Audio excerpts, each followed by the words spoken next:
I'm Aaron from PhoneDog.com, and part 2 of the dogfight battle between the Samsung Galaxy S3 on Verizon and the HTC DROID Incredible 4G LTE, also on Verizon, starts in just a moment. But first, special thanks to our friends at Best Buy Mobile for hooking us up actually with these identical phones for use in our One Paw Bandit giveaway game, which should come to the site very soon for giveaway. When you go into Best Buy Mobile, you won't deal with rebates, paperwork, waiting 8 to 10 weeks. I can't stand that stuff. I know you can't stand it too. No debit cards at Best Buy Mobile. You'll walk out the door with either one of these devices or both if you're a big spender, and you won't have to worry about mail-in rebates. Let's take a look. SGS3, DROID Incredible 4G LTE. It's part 2 of an awesome dogfight, and it starts right now.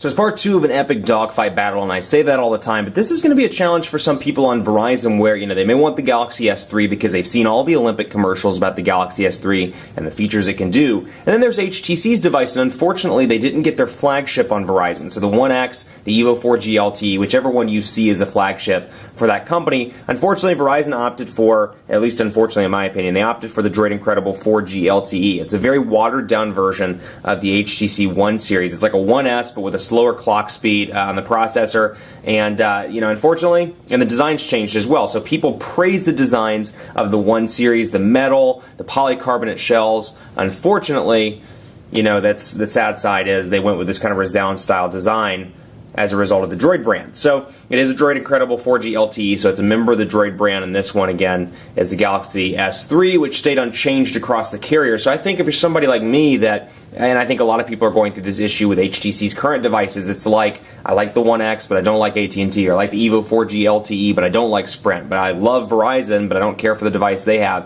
Whereas the good thing about the Galaxy S3, it's almost the exact same device regardless of which carrier you go to, and it's available in mostly the same colors with the exception of the red on AT&T. So you're getting a consistent experience. That's an area where I hope HTC will improve on and kind of push the carriers later in the year. They need to be like, hey, we want this design, to stay consistent across all the different carriers. But as I was saying in part 1, you've got your menu stuff here, and they scroll very similarly from side to side as opposed to up and down. And then you've got, like I was saying, in terms of design, you've got a menu, a back button, and a physical home button, which also access S-Voice.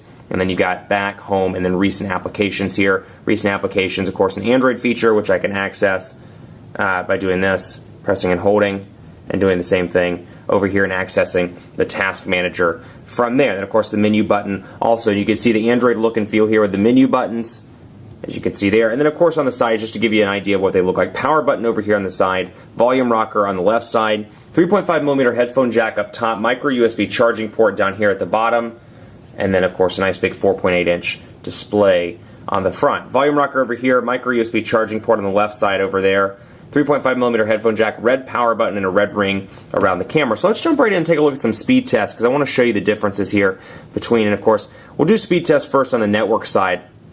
Keep in mind, Verizon's 4G LTE is pretty terrible in my office, and they're definitely working on that. They know it's a coverage issue, so thanks to Verizon for taking the time to look at it. But speedtest.net, you're going to get 5 to 12 megabits per second. That's what Verizon guarantees in a typical 4G LTE market, and 2 to 5 megabits per second on the upload. That said, my office is like a dead spot for wireless. I've got my AT&T microcell over here. I have a Verizon one over here that I haven't plugged in yet that will give me at least decent call quality.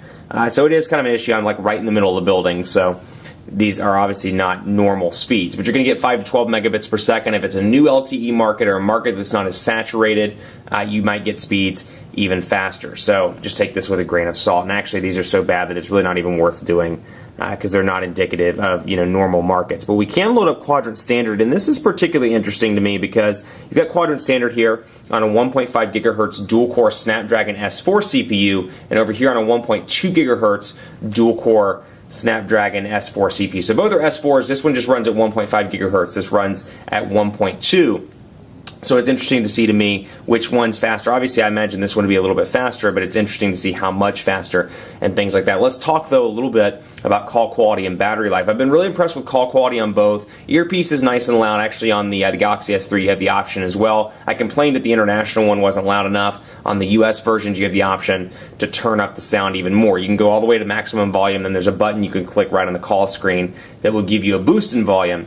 And then this one over here is reasonably loud. Speakerphone's nice on both of these as well. And then you have battery life, 2,100 milliamp hours over here, 1,700 milliamp hours over here. I think you'll be pleased with either one. You know, while the Galaxy S3 does have a bigger battery, it's got a bigger display. I get about, and actually it's funny because all the carrier versions, Verizon's is my least, in terms of battery, I get the least amount of battery on the Verizon one because their LTE is just a power hog. I get about 10 hours, 10 to 11 hours with moderate use on Verizon's Galaxy S3. And then on the Droid Incredible 4G LTE, I'd say somewhere between 9 and 10.5 hours with moderate use. HTC's done a better job with their standby times on their devices, so when you're not using it, you'll notice the battery life seems to last a little bit longer than previous LTE devices, or previous HTC LTE devices on Verizon, I should say. So they're sending the results, but again, I have terrible data connectivity in the office, so this could take some time.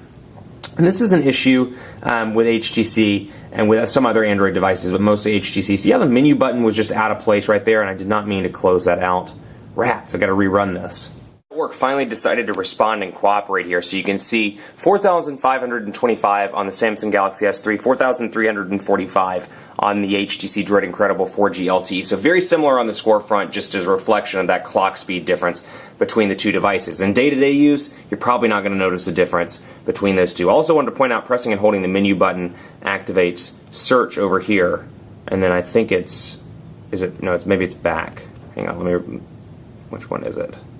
There actually might not be one. I can't recall. It's been so many devices coming out in the past couple of months. I don't think there is actually a search shortcut. But what I do like is the ability to add folders down here in the actual area, the menu area, or the dock area.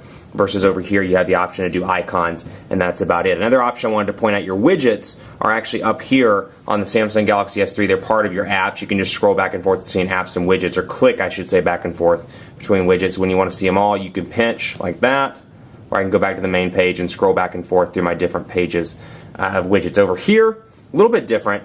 Press and hold one of the home screens. You've got 7 home screens up here, as you can see up top, and then you can scroll through all your widgets or isolate to calendar, calculator, clock, Facebook, etc.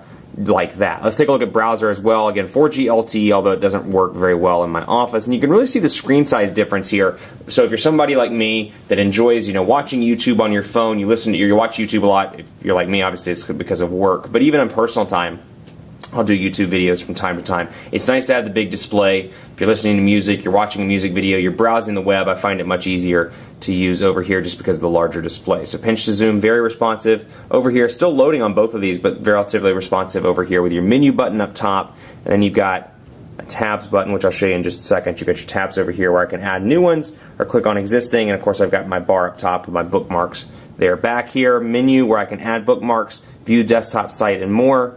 Through here, and I can pinch like that, pinch to zoom in and out. If you haven't had a chance, go see Inside the Dog Pound to learn more about Sydney, because she has some pretty cool things that she likes. Did you know she wants to sing, I think it was, or be on Broadway or something like that? I've got to go back and read it myself, but I thought it was pretty cool, so take a look at that. Pinch to zoom responsive, portrait to landscape transition on both of these devices, relatively responsive with little to no lag, and again, you get the benefit of an HD display over here as opposed to a QHD display over on the Droid Incredible 4G LTE, and there's only a $50 price difference between these two devices. So go back home and take a look really quickly as well, just to show you what the differences look like on a bigger screen versus a smaller display.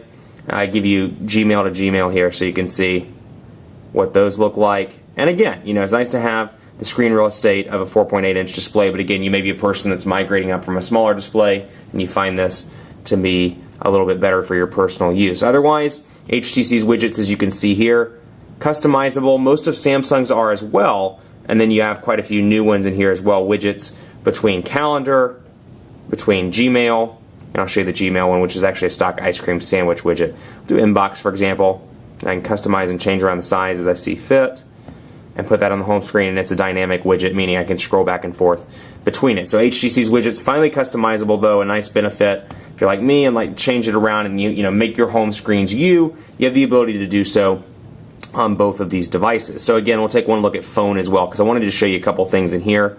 You can see the icons here, a little bit different, a little bit of a different look and feel. You've got your contacts, and I don't like how this works. See how recent calls and contacts are all kind of jumbled together? HTC's done this for as long as I can remember, and it drives me nuts every single time I see it. Because I've got 611, let's just say I'm making phone calls, call Jane Baker, for example, or dial Alexa Stevenson, which is a fake number, so you can see what the call screens look like. And then there's that button I was talking about where you can make the volume louder. You've got add call, in call, speaker headset, and more. But what I wanted to show you over here is when you go to end the call, you'll see that your recent calls kind of jumble in with your contacts, and that drives me nuts because off of a glance, I can't tell which ones are contacts, which ones are recent calls, and that gets kind of old. Then you have recent calls over here where you can see today, favorites, contacts, and then I can see recent activity, not just phone calls, but when I text message people, they show up in here as well. So all in all, they're both great devices. They both got some great options. If this one were a little bit cheaper, and this is giving it away as a spoiler because I am definitely the Dogfight winner is the Samsung Galaxy S3, but if this were cheaper, it's a great device. I'm not saying it's bad. It's unfortunate that they decided not to go with one of the One designs or keep that 1.5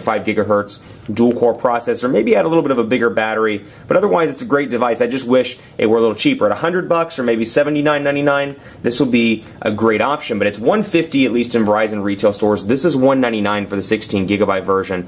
I'm hard-pressed to recommend it when there's only a $50 difference and you get so much more. You get an HD display, a faster processor, a bigger battery, a camera, which I'll show you this as well, that has features that are much better. Also, you can see in here, for example, we can go to burst shot. We can go in here to share shot, buddy photo share, so I can share pictures. I can use S-Beam and tap pictures and share them that way, hold the devices up back to back.